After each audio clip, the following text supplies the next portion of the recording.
పద్యాలు సిరీస్లో 123వ పద్యం. భూమి నాది అన్న భూమి పక్కున నవ్వు, దానహీను జూచి ధనము నవ్వు. కదన భీతు జూచి కాలుడు నవ్వును, విశ్వదాభిరామ వినురవేమ. మరొకసారి. భూమి నాది అన్న భూమి పక్కున నవ్వు, దానహీను జూచి ధనము నవ్వు. కదన భీతు జూచి కాలుడు నవ్వును, విశ్వదాభిరామ వినురవేమ.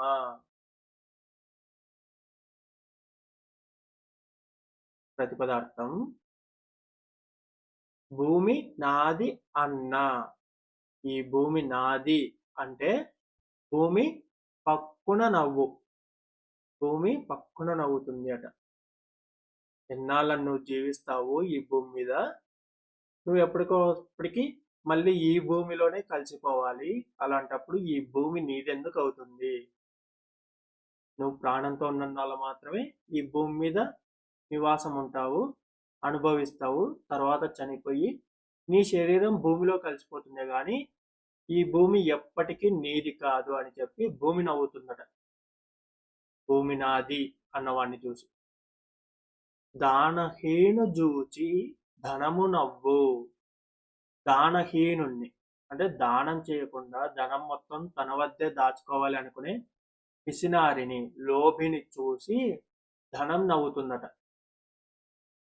నేను నీ దగ్గర ఎక్కువ కాలం ఉండను, నన్ను నీ దగ్గరే అట్టే పెట్టుకోవాలనుకోవడం నీ మూర్ఖత్వము. నేను ఎప్పుడు ఎవరి దగ్గర కూడా ఎక్కువ కాలం ఉండనని చెప్పేసి ధనం నవ్వుతుందట. పిసినారిని చూసి, దానం చేయకుండా మొత్తం డబ్బులు దాచుకునే పిసినారిని చూసి. కథన భీతు చూచి కాలుడు నవ్వును. కథనము అంటే యుద్ధం, భీతి అంటే భయం. కథన భీతుడు అంటే యుద్ధంలో భయపడేవాడు. యుద్ధానికి భయపడేవాడిని అంటే ప్రాణం మీద ఆశతో ఈ యుద్ధంలో చనిపోతానేమో అని భయపడేవాడిని చూసి కాలుడు అంటే యముడు, ప్రాణం తీసుకెళ్లేవాడు అంటే యముడు నవ్వుతాడు.